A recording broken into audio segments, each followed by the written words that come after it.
ராக்கி நில்லு ப்ளீஸ். எனக்கு உன்கிட்ட பேச விருப்பம் இல்ல, தயவு செஞ்சு போயிடு. ராக்கி சொல்றது கேளு, திரும்ப வா. விட்டுயா? என்னாச்சு உனக்கு? ஏன் அப்படி எல்லாம் பண்ணிட்டு இருக்க? ஒவ்வொரு வாட்டியும் உன்னோட பேச்ச தான் கேட்டுக்கிட்டு இருக்கேன். இதுக்கு அப்புறம் என்னால ஹேண்டில் பண்ண முடியாது. இங்க பாரு ராக்கி, இதெல்லாம் ஒரு பெரிய விஷயமே கிடையாது. I just want to die. Rocky please, நீ இப்ப என்ன பண்ணிட்டு இருக்க?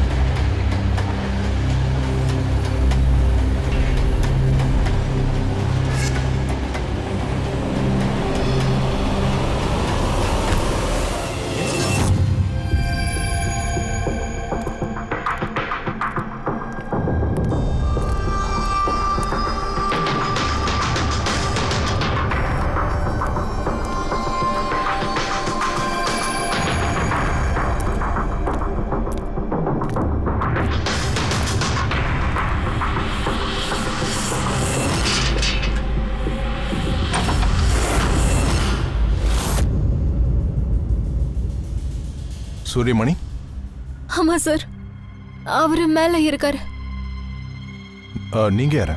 நான் நீலா. சூரியமணி என்னோட சித்தப்பா. அவரு உடம்பு சரியில்லாம இருக்காரு.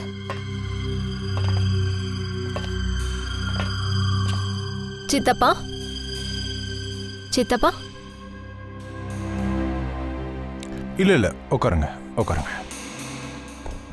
நன்றிப்பா, இங்கே வந்ததுக்கு. இது என் தம்பி பொண்ணு நீலா. அது சரி, உங்க வீடு ஏன் இவ்வளோ இருட்டா இருக்கு? அப்புறம் யாருக்கும் தெரியாம என்ன பார்க்கணும்னு வேற சொல்லியிருக்கீங்க. ஏன்னா இனிமே என்னால் யாரையும் நம்ப முடியாது, அதனால தான். ஏன், என்னாச்சு? சித்தப்பாக்கு ஒரு விஷயம் தெரிய வந்தது.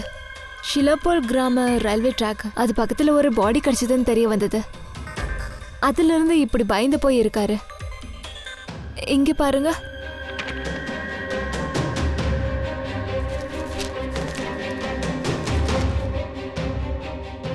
இவன் ஒரு கூலி ஆளு. ஆக்சிடென்ட் ஆயிடுச்சு. போலீஸ்கிட்ட என்னோட பாடி கூட இருந்துச்சு. இவன் இறந்துட்டா நீங்க ஏன் கொலைப்படுறீங்க? அது ஆக்சிடென்ட்டே இல்லை. ஆக்சிடென்ட் இல்லையா? அப்படின்னா? அவன் கூலி ஆள் இல்லை, அவன் ஏன் ஆளு. உங்க ஆளா? மனிஷ், ரகசிய அடியாளு. அடியாளா?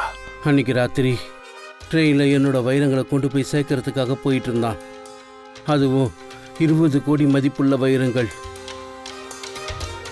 யாரோ திருடிட்டாங்க.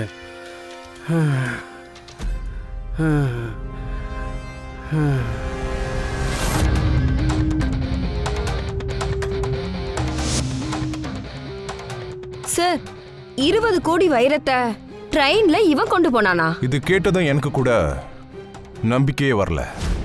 சார், என்ன சொன்னீங்க நீங்க? ரகசிய அடியாளு. பிரைவேட் ஆள்னு வச்சுக்கோங்க. அதாவது சீக்ரெட் கொரியர் சர்வீஸ் மாதிரி. ஒரு சிட்டில இருந்து இன்னொரு சிட்டிக்கு சாமான் எடுத்துட்டு போவாங்க. அப்புறம் அவங்க ட்ரெயின்ல டிராவல் பண்ணுவாங்க. சார், அந்த கள்ளக்கடத்தல் பண்ணுவாங்களே, அப்படியா? Not exactly Pankaj. பத்திரமா எடுத்துட்டு போறது கூட இருக்கலாம். இவங்க எல்லாம் டைமண்ட்ஸ் மட்டும் இல்ல, கேஷ், ஜுவல்லரி, ப்ராப்பர்ட்டி பேப்பர்ஸ் கூட ட்ரெயின்ல கொண்டு போவாங்க. யாருக்கும் சந்தேகம் வரக்கூடாதுன்னு. ரைட். ட்ரெயின்ல கூட இவங்களுக்கு ஏதாவது சீக்ரெட் நெட்வொர்க் இருந்திருக்கலாம். இவங்கெல்லாம் ரொம்ப ஆர்டினரி, அதாவது சாதாரணமானவங்க. அப்புறம் இங்க கொரியர் எடுத்துட்டு போகும்போது மட்டும் இவங்க தன்னோட அடையாளத்தை மாத்திப்பாங்க. ஒரு பிசினஸ் மேன் மாதிரி, விவசாயி, கூலி ஆளு, அந்த மாதிரி. யாருக்கும் சந்தேகம் வரக்கூடாதுன்னு.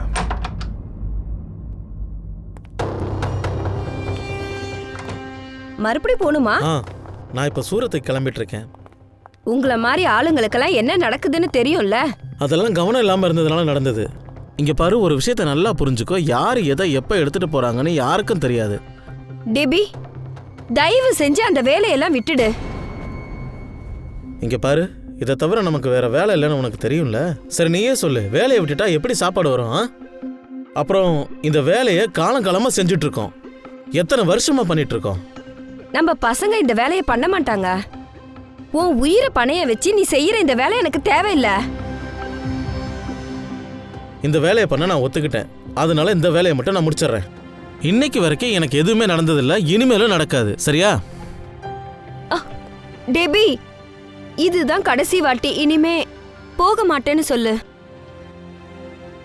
சரி, ப்ராமிஸ் பண்றேன். ஓகே சரி, இப்போ போய் நான் ரெடி ஆகட்டுமா? இல்லைனா லேட் ஆயிடும்.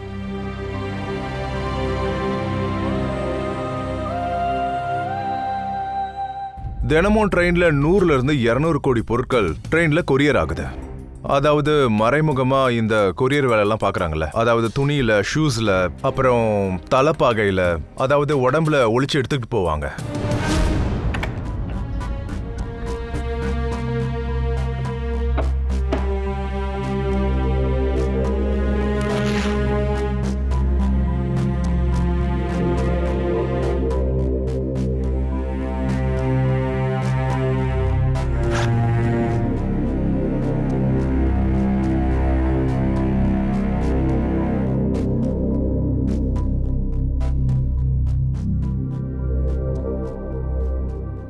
நீ ஒன்றும் ஃபீல் பண்ணாத.